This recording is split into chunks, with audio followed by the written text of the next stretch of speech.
morning and welcome to Spotlight, brought to you by the Georgetown NAACP Branch number 5520. Yes, we are at a special time this morning, but you know this will stay up on social media so you can watch it again and again. We got a lot to talk about, folks. We're very grateful for the support from the community, and I'm sure you know locally and nationally, there's a lot going on that we need to talk about regarding policy, police violence, and Black men, and some things that we're doing locally to hopefully start addressing that. Well, continuing addressing that, because the NAACP, we're out here working on that.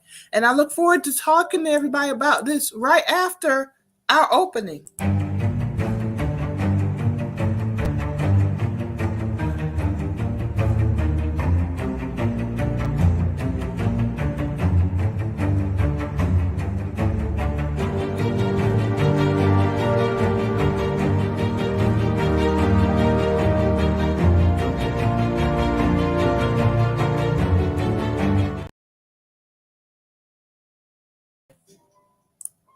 And we're back. Just want to remind everybody, make sure you place your questions or comments in the comment section and go to our pages on YouTube, channel on YouTube, page on Facebook, like, subscribe, and share. We want to make sure we get to as many people as possible when we're out here doing the civil rights, social justice work that the NAACP is known for. Let's go ahead and bring in my co-host. First, let's welcome our president, Deontay Winchester. Good morning again, Deontay.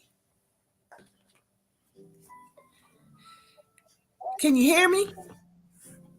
Good morning, everyone. Hopefully, y'all are having a fruitful morning so far. Happy weekend, everyone. Very good. Thanks, Deontay. Let's go ahead and bring in Ebony Hughes, our first vice Are you there? president. Good morning, Ebony. You're muted. Good morning. Good morning. There you go. There you go. I think 30 minutes early is throwing us off.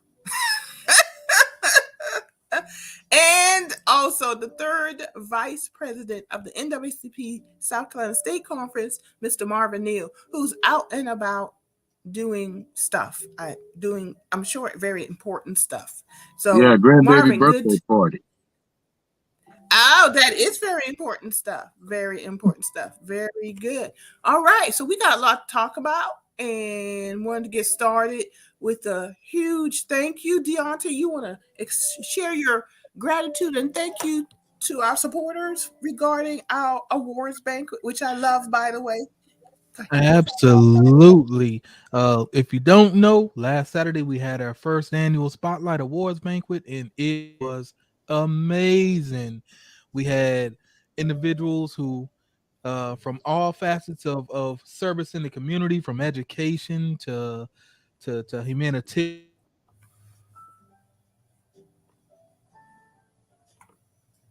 Deontay, you're getting a little hung up there. Ebony, do you want to add while we're waiting for Deontay to get back in? You want to add your thoughts regarding the awards banquet? Hey, Deontay, you're back. Can you hear me? Yeah, I mean, it was a really good event. We're just so thankful and blessed for everybody that came out to support the event, for awarding, I think, close to 40 people that have done extraordinary work over the past 3 years, because we haven't had an awards or Freedom Fund banquet in 3 years because of COVID. And so many people have done things over the course of that time. We couldn't go without recognizing those individuals, and we thank you. And I want to say thank you also. I received an award, Economic Justice Award, on behalf of the Gullah Geechee Chamber of Commerce. So thank you for that. And I know Marvin received a presidential award also. He's done a great job leading the branch and has moved to the third vice president of the state conference because of the great work he's done in Georgetown. Marvin, congratulations on your award. Marilyn, Thank you, oh, sorry. Go ahead, Evan. No, go ahead. I'm sorry. Now, it was just a great opportunity to actually award a lot of people that have done great work, and some have received award for the second time just from the organizations that they formed since uh, took over as president in 2017. So this organization have really moved, and a lot of people have moved with the organization and outside of the organization. From you have the Ebony's organization there, Seven Dimension, and you have the Gullah Geechee Chamber, and these and Wise Solution all came about, during the same time we are moving with the NAACP. So there are so many other works that's being done within that same collaboration with the NAACP, and we just a blessed community and a blessed county and really a blessed state to have such great people that give the community such great opportunities. Because it's a lot of opportunity comes out of those organizations. I just like to say thank you all for the support and stuff and the support from the community, and thank all the organizations that got awarded, because we awarded support entities this year, because COVID brought a lot out of us, and a lot came from COVID and stuff. So thank you. Thank you. Ebony, you were going to share something with us? Oh no, Mr. Marvin Neal, man, we realize that you're going on and up to the state role. You are there, and we're just thankful for your leadership. But I just want to thank everybody for my nonprofit organization, Seven Dimensions Outreach. We got an award. These are so very nice. And we just appreciate working with the NAACP, because together, one thing's for sure, it says we are stronger together, and we are stronger together when we partner together and reach out to other organizations that can help really make a positive impact in the community. That's so true. And I just want to say one thing. I thought Marvin was going to call me less since he got a promotion. Marvin, don't call me. That's all right. No, that's all right, Marvin. You can always call me. And we've been playing phone tag the last day, so I guess you were calling me for something. So make sure you do call me. All right. Very Still a lot good. more work, Marilyn. I know. The work never stops. Y'all, we got a lot to talk about moving forward. There's some national things that are happening. I think Deontay's having some technical difficulties. So as soon as he comes in, we'll talk about the prayer vigil that's being planned in Georgetown. But there are two national topics. It's sad to even say one is a topic. It's police violence, but in particular, Tyree Nichols, the young man, 29 years old, a father known as a free spirit, a talented photographer. I don't know. Have y'all seen some of his stuff that they were posting he's particularly focused on sunsets, and I mean, just very talented. And it's tragic that he was killed right now, allegedly by police. I don't know how many have seen the video. I've seen bits and pieces of it. It's hard. At one point, I actually started crying when I really went back and sat with it for a few minutes. So we keep his family in prayers, but this is me speaking. The police are just out of control. Yeah, they are. Hey, Ebony. And more and more things are coming out. A couple of other police officers were arrested in addition to it. And what they have preliminary found is, the police use their badge as a weapon against people when they are in place to protect and serve. And what is they have put out is that allegedly the young man, Tyree Nichols, worked for FedEx with the ex-girlfriend of one of the officers. You remember we talked on last show when I was noticing in the video that one of them said, you could hear them said, "I'm sick of you," or something like, "I'm tired of you." That meant they knew each other or knew of each other. And so now it comes out that this guy could have been upset because of something that might have happened between the ex-girlfriend. So they stopped this guy, used their badge as a way to stop him and kill him. I think it was something personal also. It just escalated too fast. It's almost like they were looking for him to target him. Um, One thing I do want to say, regardless of what happened that actual day, that Scorpion unit that has been disbanded was a legal gang. That Scorpion unit A was a gang. gang It was a gang. that was given access to weapons and freedom to roam the streets in the name of law enforcement. And it wasn't now, in addition to what we're hearing about a possible connection to an ex-girlfriend, there's a pattern of harassment and violence from that unit and individuals within that unit who have now been fired and charged with second-degree murder.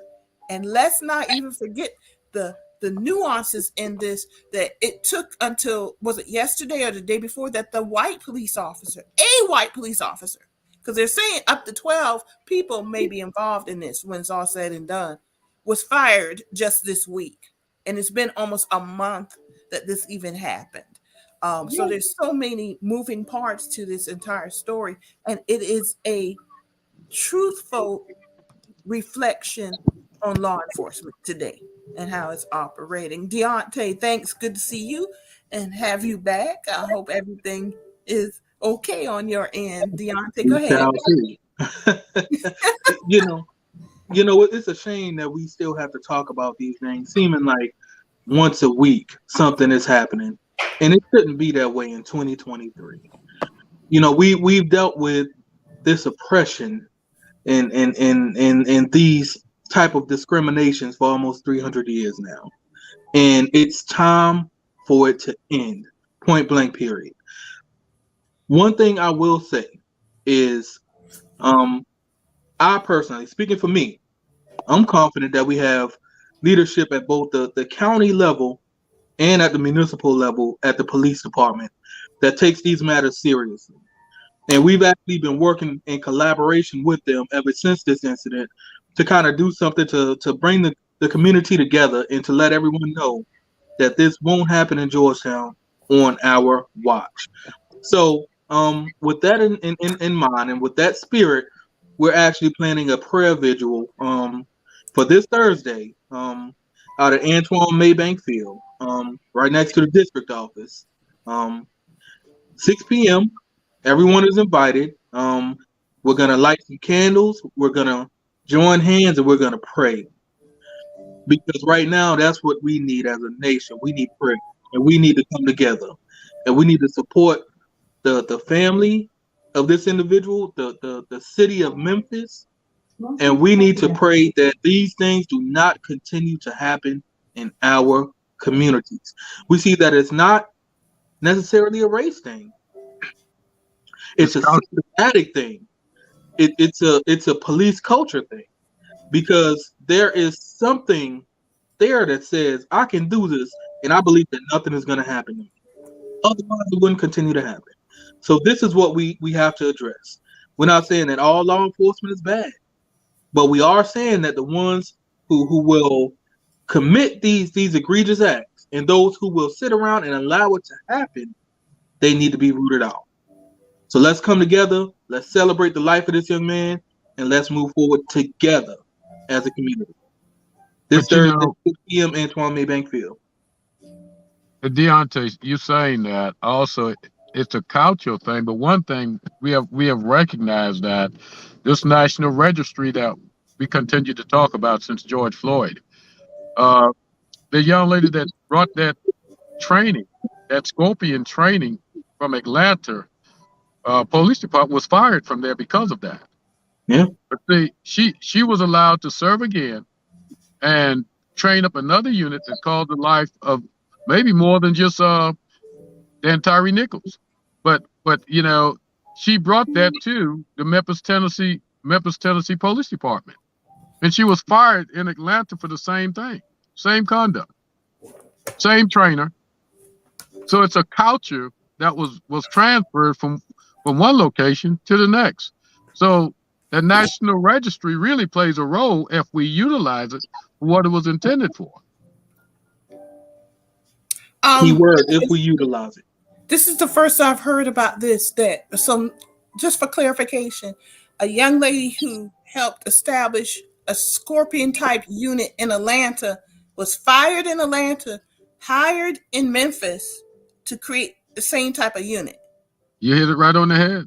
Okay, I want to make sure. That's first I heard of that, Yeah. which that's blowing me away.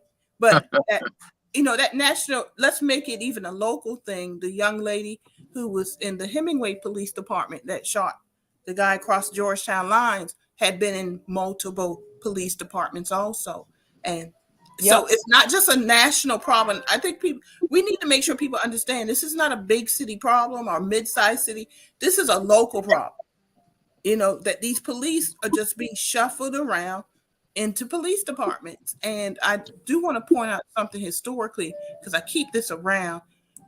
Law enforcement is plantation police. This is a badge from Georgetown, 1858.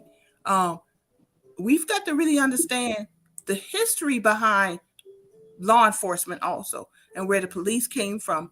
And until we understand the history and accept that history, we're going to continue to have these problems.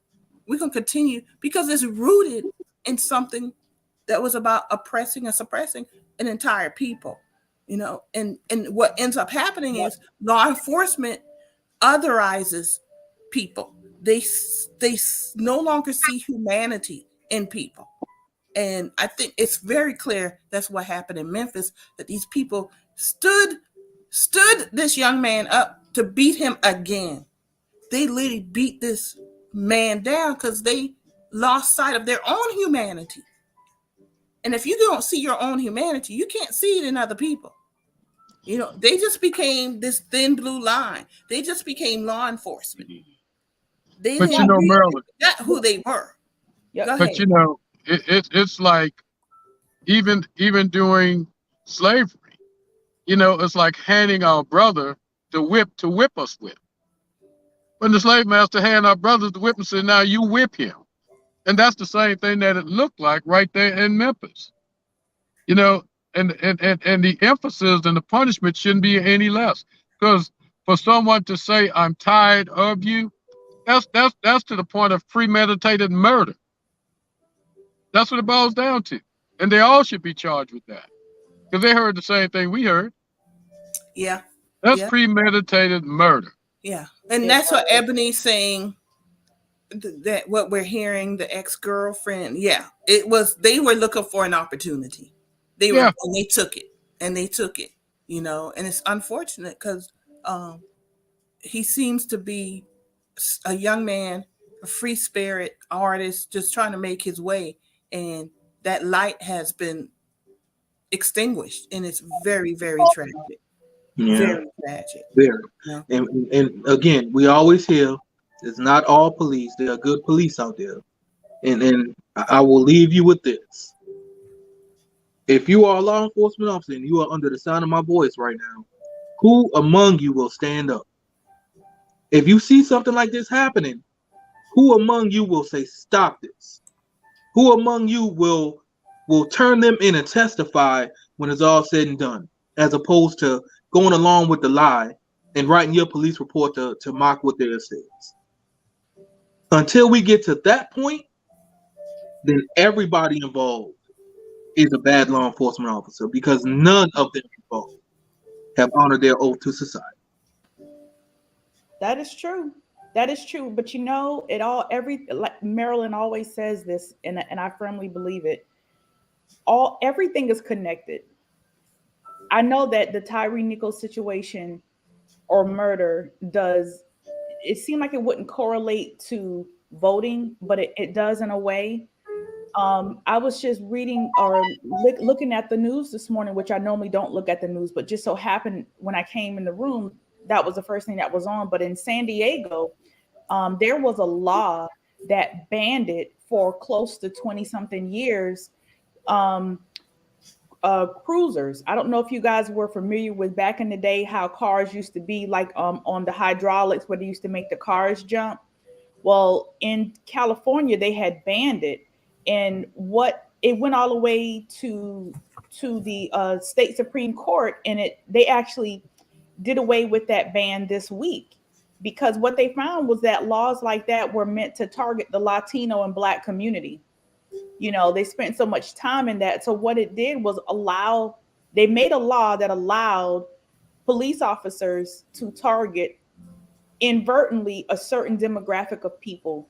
And we really have to watch that. That's why we have to be vigilant. We have to attend these meetings. We have to ask for our legislative to come up with some way, that some software that they can screen police officers and teachers who have been fired for similar reasons, so that they cannot turn around and do the same thing someplace else. That's true. That's correct. You know, Ebony, I'm glad you talked about a thread and everything's connected.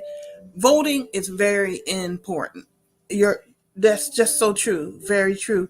And it also is a good segue into our next topic, which is Black History Month. We are in the beginning of Black History Month. We're celebrating the why Black History Month was created and everything, and learning more about Black history. But a great concern that is bigger than Black history because of the impact is Florida's move, in particular Governor DeSantis' move to ban the AP African American history course. And in response, the College Board watered down the African American history course. First, it's all problematic. And it's actually tied into what's going on in law enforcement because it talks about history. You know, it gives you context.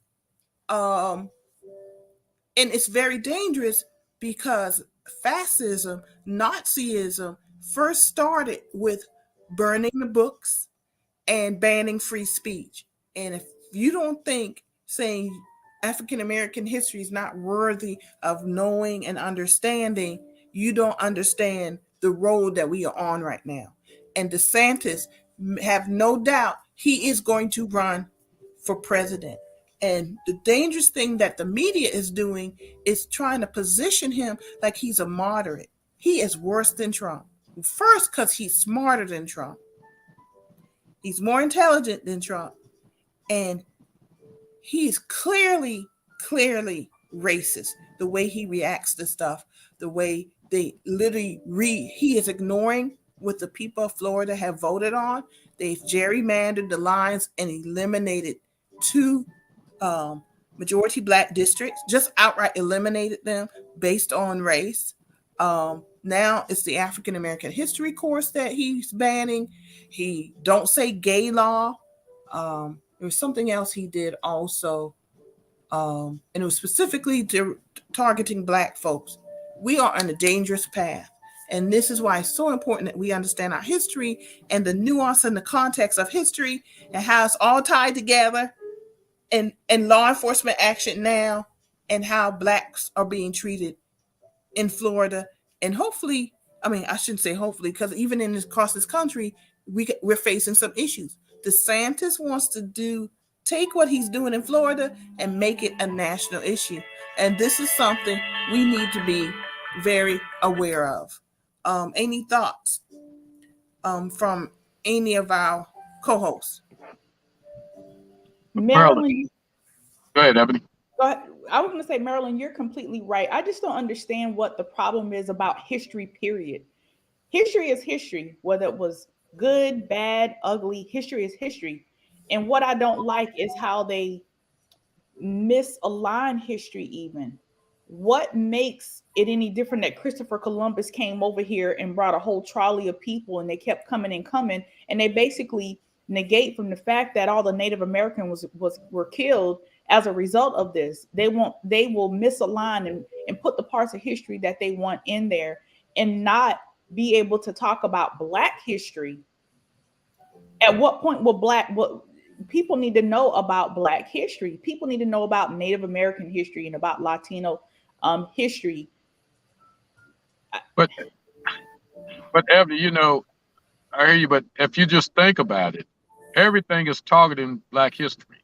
So it tells you that the truth about the real truth of America, it stands on the back of how Black history is taught and the real history of Black Americans.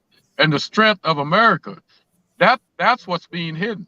The strength of the United States of America came off the back of black people. And that's the story that others don't want to be told.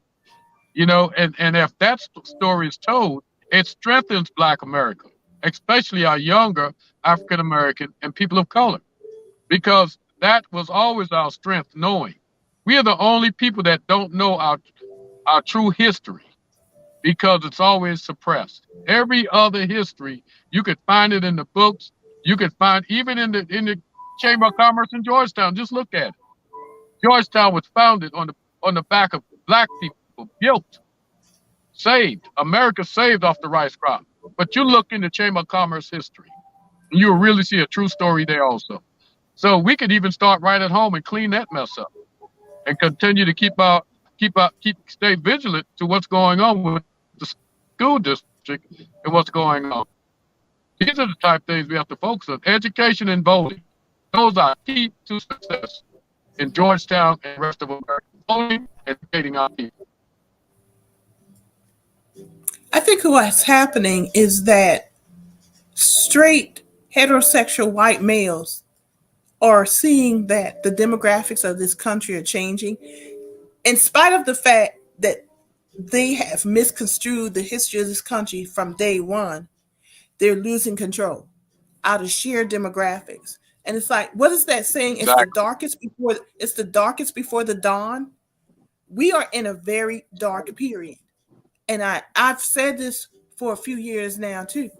What they're trying to put in place is an apartheid form of government where the minority controls the majority. That's what they had in South Africa. There were like 50 million black folks in South Africa and like 3 million white folks. But they controlled the black folks because of suppressive laws, misconstruing the history, making it sound as if white folks were superior because of the color of their skin. And that's propaganda. And they're very good at propaganda. And we've been fed propaganda for the majority of the life of this country. Are there people who didn't buy into propaganda, who are black, white, Hispanic, and Native American? Yes. There've always been people demanding the truth, right? That's what Marvin actually is alluding to. The truth seekers, the truth tellers are the ones who've made this country great, in spite of the propaganda that has been fed to us since the beginning of this country. And from day one, they started misconstruing it because this country was actually founded on white supremacy. White land-owning males were the only ones who could vote, only ones who could own land.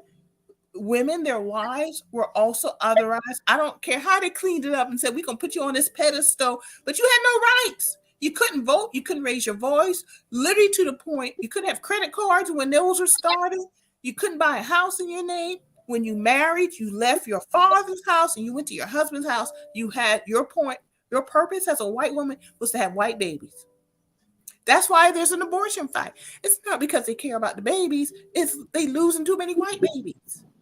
I mean, it's obvious for the truth tellers and the truth seekers. And it's all tied together. Going back to the slave patrols that went and caught enslaved people who were trying to seek freedom, and it evolved into law enforcement. And to be honest, to be real, for America to survive, it has to have a huge paradigm shift mentally. And I think that's kind of what we're going through. But you're going to have people in power who are going to always fight that because, Ebony, why are they doing it? I think that was the question you started this with. It's because they want to retain power.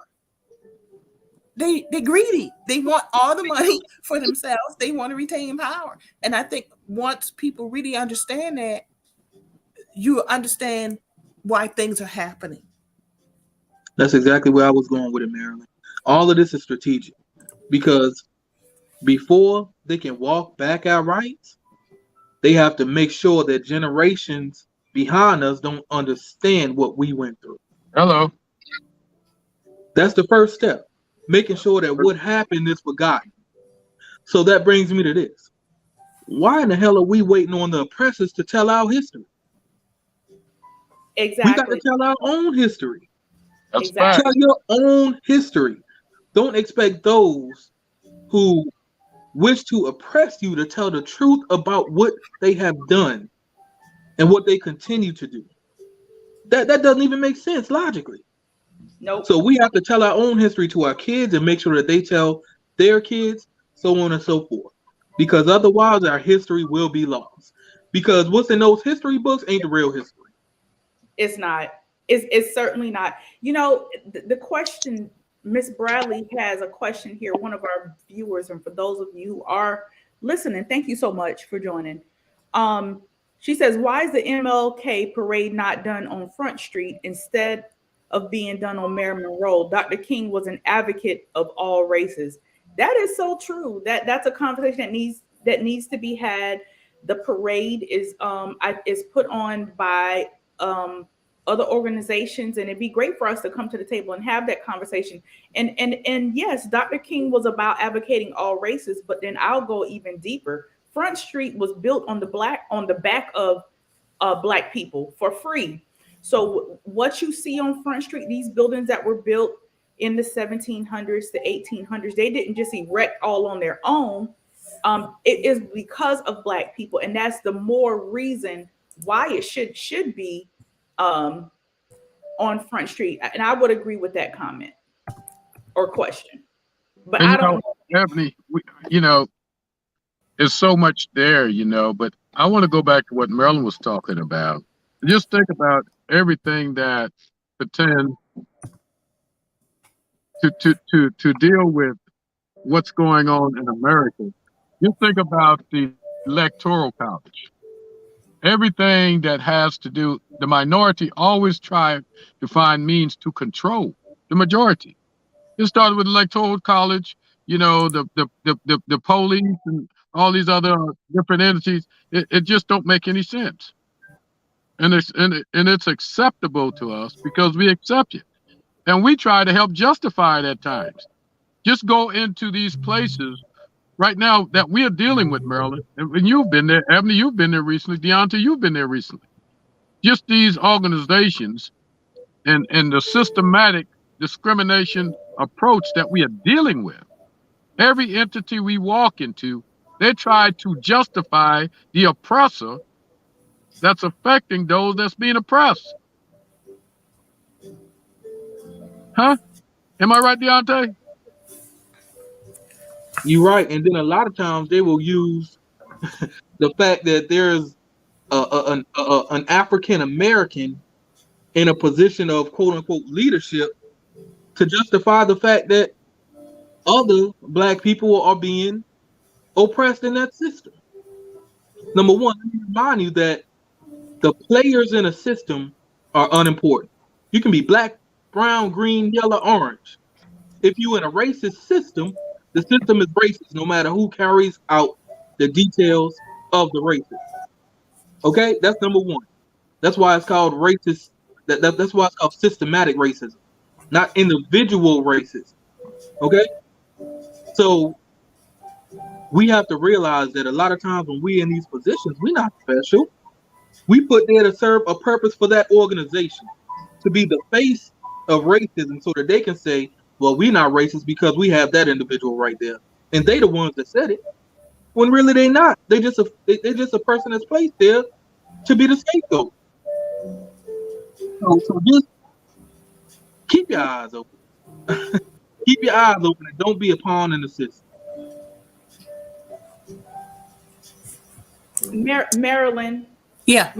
Marilyn, I really wish that I had this story up on the screen right now, but there's a little girl Oh boy. that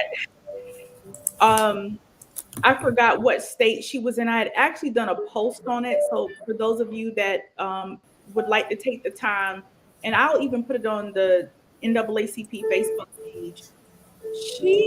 A 9-year-old little girl had read about how an invasive species of butterflies had somehow gotten into America from Asia, and it was destroying trees and crops and things. So she was able to go on TikTok and find a natural solution to try to get rid of them. So there was this little 9-year-old Black girl who thought that she could serve her community by getting a little bit of dish liquid and some vinegar and spray the trees to try to eradicate the insects.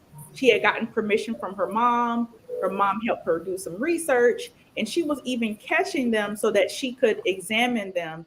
And so, someone in her community that was white, who happens to be a coach and a manager of the kids rec center. Mm. Matter of fact, one of my friends, she used to live in that neighborhood, called the police on the little girl because they said that it made her afraid that the little girl was outside spraying something. So when the police came, they found. Thank you so much, Marilyn.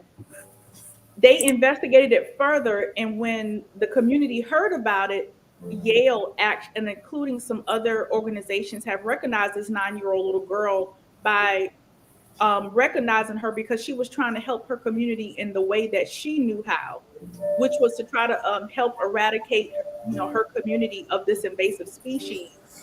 And what it did was actually led Yale into a further investigation that they learned that little black children are viewed as more of a threat than little white children, and how white individuals use the police are more likely to use the police on little black children. And this is a firm example of that. They don't see our children as children. They see black children as adults. And actually research has proven that too, Ebony. I know you know that. That they literally, when they see the physical body of black children, they see adults. And you want to, in a way, strange way, they see us as our children as adults, so that they once again are dehumanizing them. We can't even enjoy childhood because we got to worry about getting shot or being reported to the police, doing such an innocent action that was beneficial to all people to get rid of this invasive species. The police was called on this young lady. Now it ended up in, I hate to say almost it ended up in a happy way. It did, but it's terrible that we even have to say that because it shouldn't have happened at all.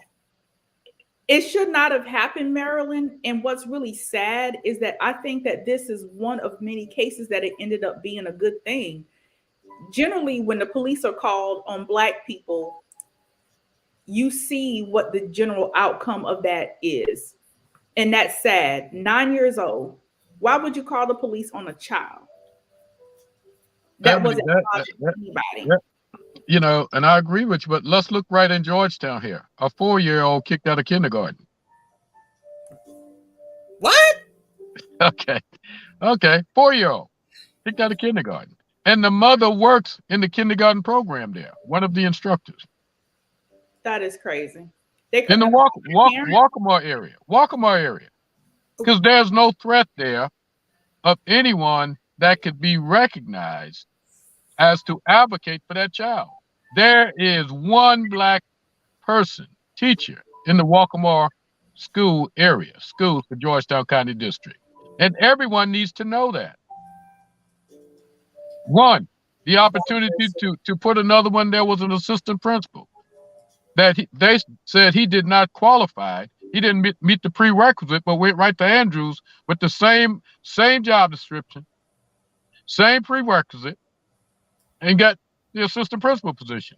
So that's the systematic racism that's consistently going on, and it's right there in our hands. Those are the things that we have to deal with. That's what makes the NAACP and other organizations come together, and that's why our fight is so important. Those are the things we just cannot let go. No, we can't. That's crazy. Wow. That's A crazy. 4-year-old. We just waiting on the results of this second investigation. We already met with the school district. We're just waiting on the results of the review of the situation. Because when you look at it, when we sat at the table, and I think Deontay will validate this, he was there. They did not even follow all the procedures necessary.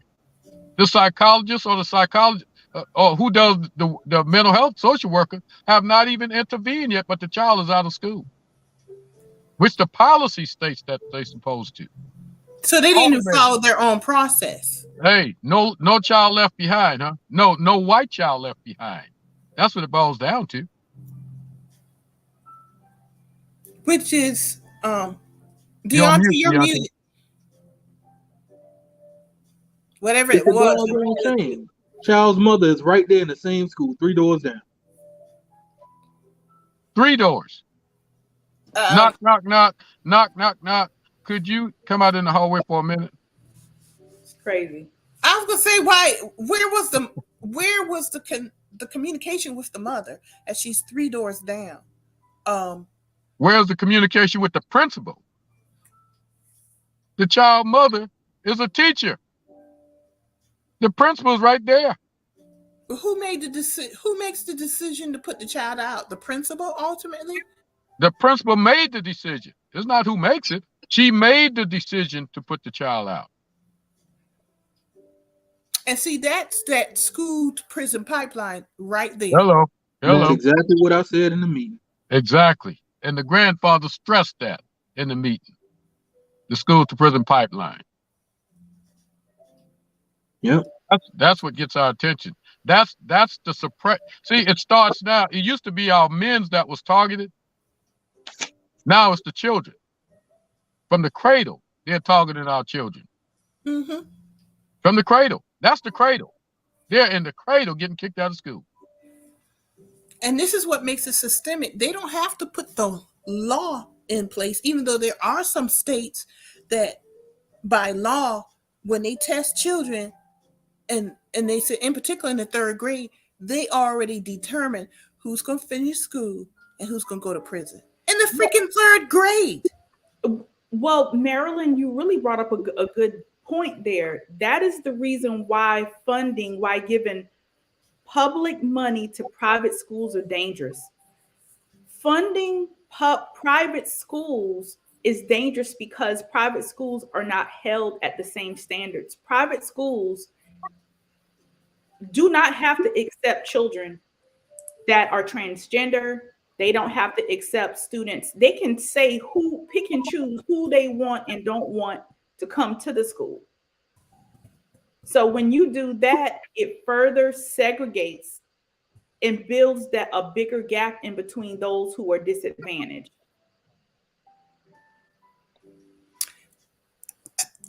That's so true, Ebony, and I'm glad you said that because Marvin, you've been telling us about the Senate Bill 39, where they want to take public funds and put them into private schools. That's something that we don't want to happen, and I want to bring up something what Ebony said. So thank you, Ebony, for bringing it up. I believe it's in Tennessee or Kentucky. No, I'm sorry, Ohio, where there's a homeschool network of 3,000 that's teaching anti-CRT, that's teaching that Martin Luther King was a terrorist and hated white people, et cetera, et cetera.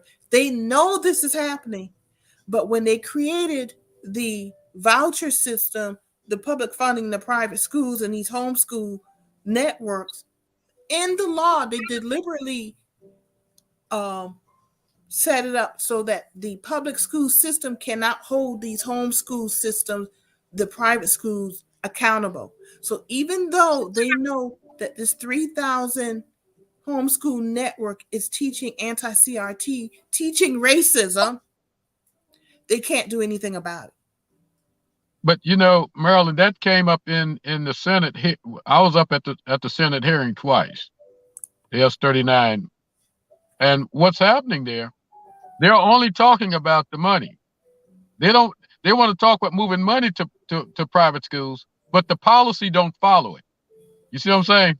Mm-hmm. The rules for public and taxpayers' dollars don't follow the money. Now, anywhere else, they're talking about the money should follow the child. Well, the policy and the rules should follow the child also.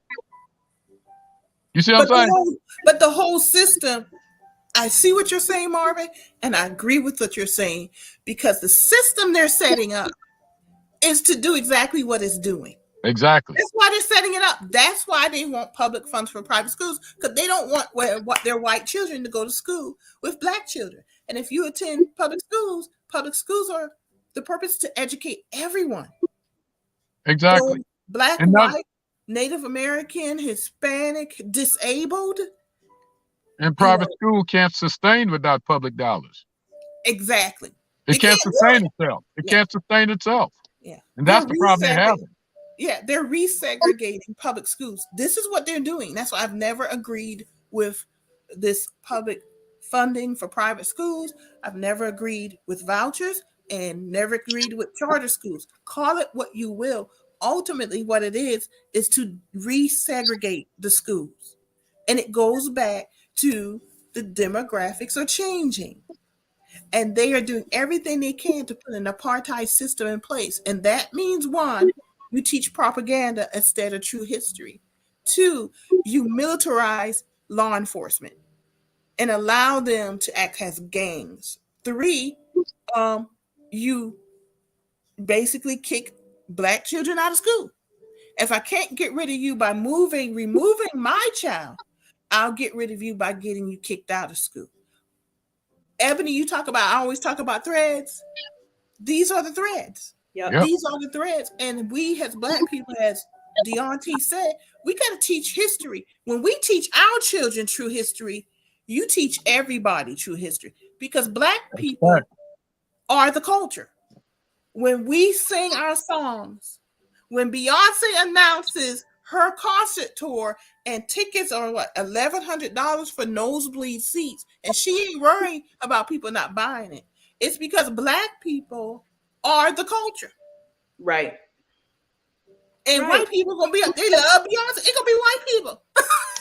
You know, we are the influencers. We are the foundational culture that influences American culture and history. But propaganda, that's what we have to understand the difference between history and truth telling and propaganda. We, by and large, have been fed propaganda for most of our educational lives.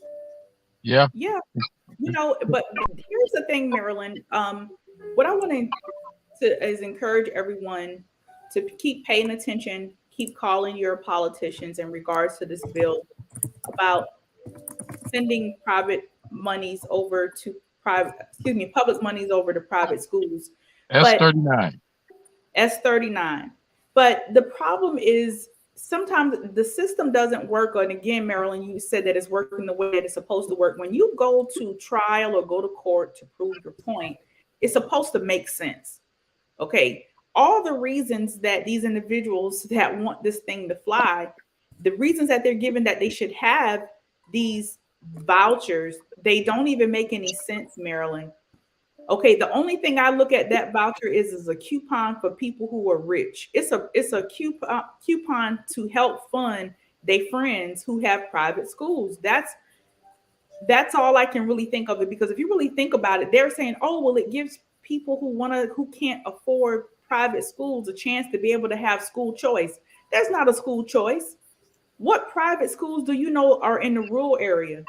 And even if they did get a voucher, how were the parents going to get them to school? Because the private schools don't provide transportation.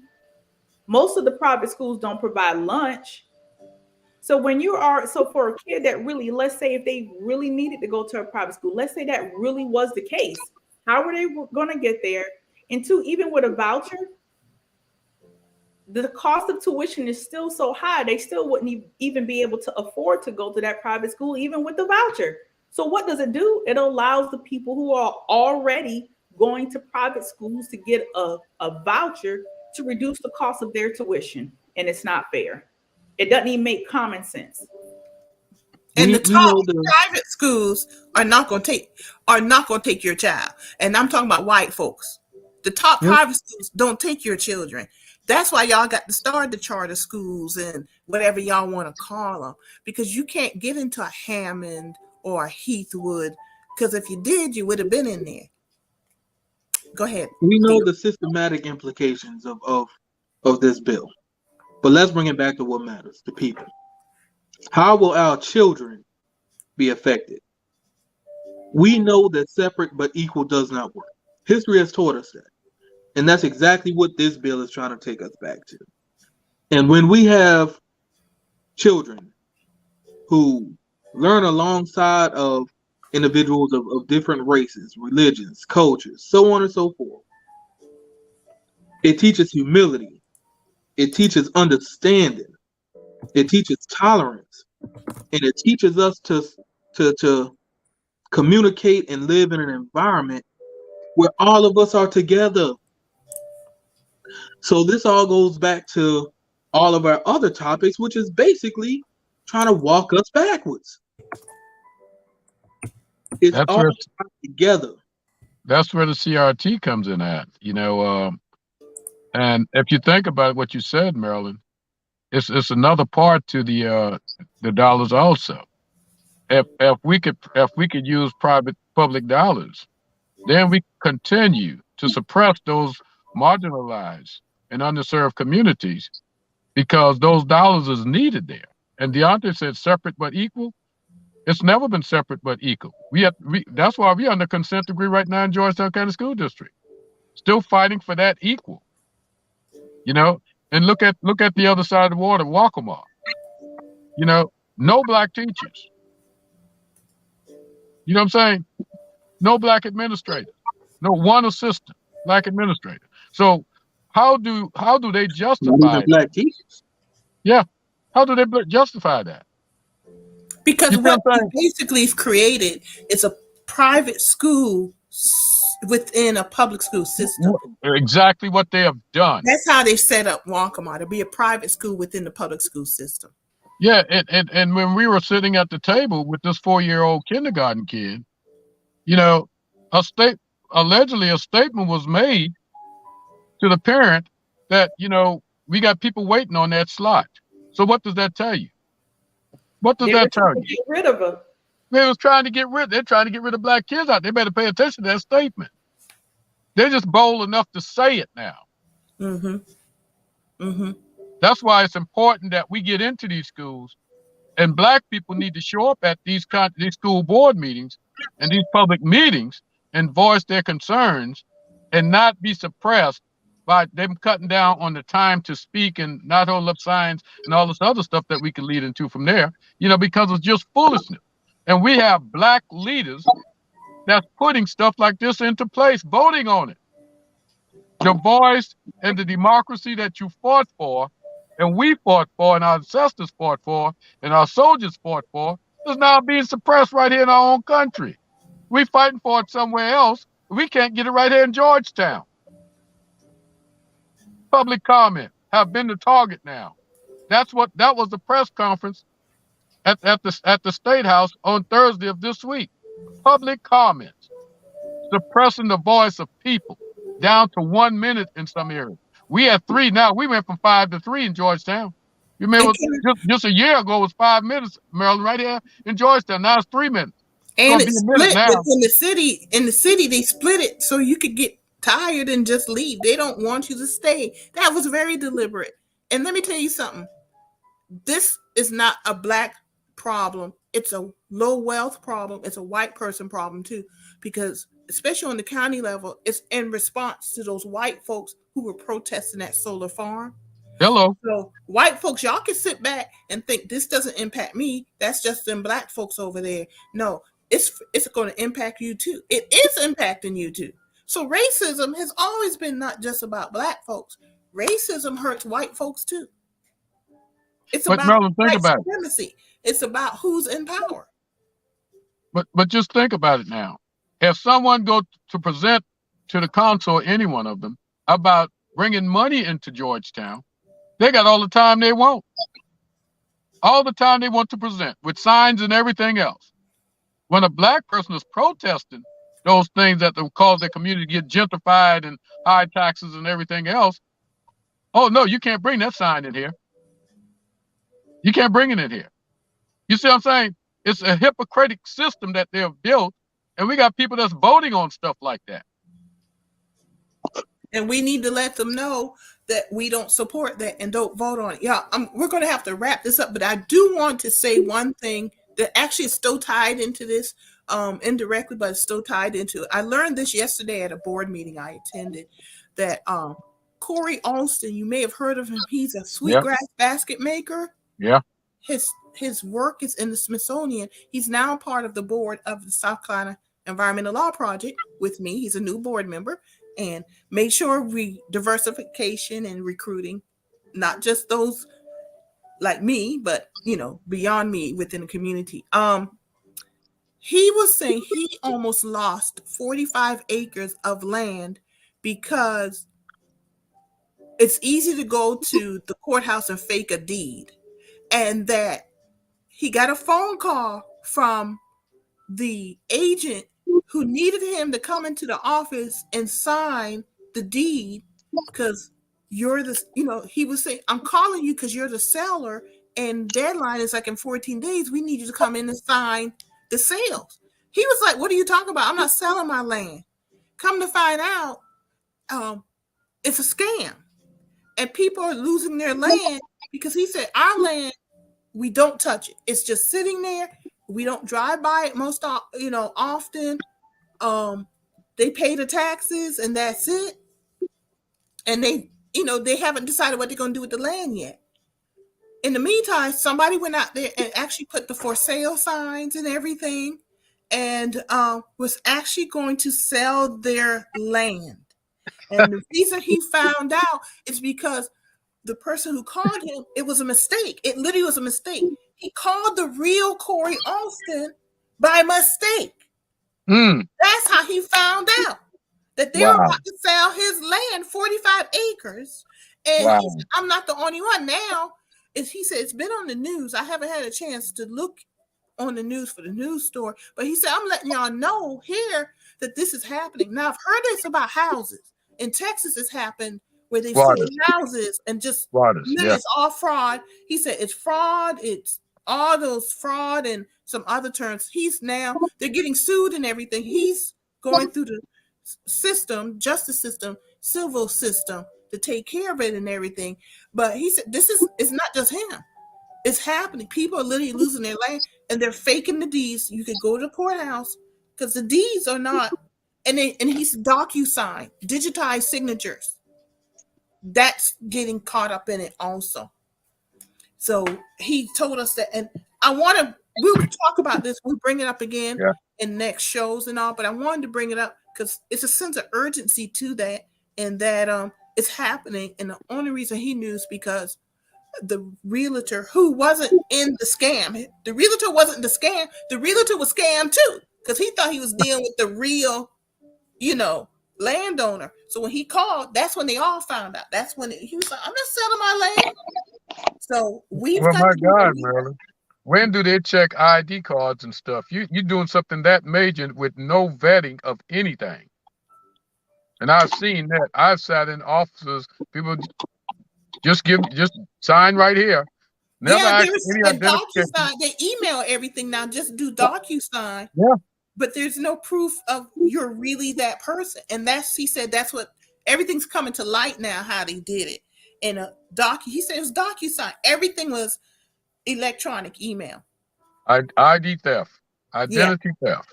That's what he said. That's the word I was trying to find. Identity theft happened, fraud. It was a big scam. And he got lucky that the realtor called the real Corey Alston. Wow. And that's how he found it. His land would have been That's a big scam nowadays. Everybody, if you don't know, I know all of us hear about companies like LifeLock for identity protection. There are companies that do title protection as well. Look into it. And one of the board members brought that up too. Deontay he said, you look at those LifeLock commercials. She said, but that's a real thing. Yeah, that's very scary. I heard about houses. It's big in Texas, literally just selling houses under people. But land, now it's land. Yeah, 45 acres, black man. So just the whole, we already got issues with black owned land. And now it's a new scam. So I wanted to bring that up. We've got to go. I've got to go. I want to thank everybody for joining us today. Marvin, thank you for joining us. You traveling. Deontay, thank you. Any last words while we wrap up? Hey, just thank you for bringing us on, Marilyn, because great topics and stuff. We need to continue to keep our people awake, especially in light of what's going on right now and the past. So just thank you again. Thank you. This was a good show, and I hope y'all share this show. It's some good information. This one really makes you think. I learned a lot today. So please share this show. Deontay, Marvin, good to see everybody. I'm out. So we'll see everybody. Y'all have a good one. Take care, Deontay. All Take care, bro. right. Prayer vigil Thursday, 6 p.m.